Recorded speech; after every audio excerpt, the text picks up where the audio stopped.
it's difficult for me to comprehend that the only thing that you feel when you look back on the last 20 years is rooted in the Metallica thing. Okay. I'll explain in as simple terms as I can, not to stultify you, but to just make it really easy. I had nothing, then I had everything, then I had nothing again. And it was okay going from nothing to everything to nothing, but then having someone stand on the back of my head and keep me underwater made it even harder for me. I've been erased from any involvement. The quotes that I was never meant to be in here anyways, I was just filling a spot, I was just a temporary guy, I was a fucking loser and a drunk, I got kicked out. All the horrible things that were said immediately after my firing. I agree, I should have been fired because I was dangerous because of my disease. But watching for so many years the band continue to become successful and successful and successful, and us to never address, you know, the way that I was let go. My God, Lars, you guys woke me up and said, you know what, you're out. And I asked you, what, no warning? I said, no second chance? And you guys said, no, go. Good God, man, I didn't get a chance. And I've lived, and yeah, maybe for some people, you know, 18 years is a long time. For me, it seems like yesterday. I woke up and I look up and I see the guys that I love, that are my extended family.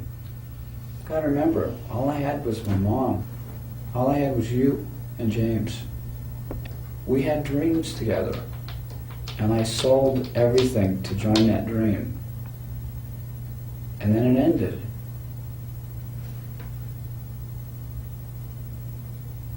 And I agree with you for doing what you did, because of the nature of the disease. But don't kid yourself. I mean, there was ways to address, you know, what was going on, you know, with my problem. And who I am sober is totally different from who I am drunk. We never gave it a try.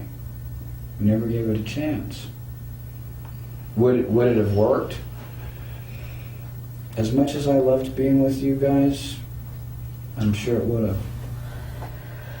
And coming down to the part about the violence, you know, if I was at a party and I saw someone hit you again, I'd break his leg again in a second. That's just my nature. I'm overprotective to the people that I love. You know, and every time I see Phil, you know, I feel bad for him. But I wasn't going to let him hurt you. Who's Phil? Sandoval from Armored Saint. Don't you remember me breaking his leg? I don't remember it was him. I remember the incident on the he pushed you down and he hurt you. I made sure he didn't hurt you again. He didn't fuck with my band members.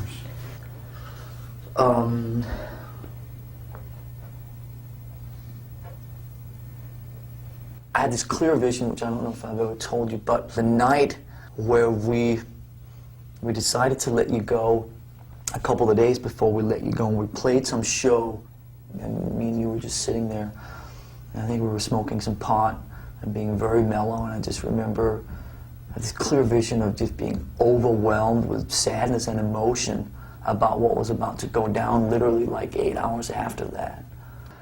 Not saying in any way that I was not equally responsible for being part of making that decision, but at the same time feeling just an overwhelming sadness and guilt, because I really felt that when all the bullshit went away, a lot of the kind of the boasting and the he-man and all that bullshit sort of went away, that you were a really tender person. I felt that you had this really tender side to you that I was really attracted to, or really felt comfortable with, you know what I mean?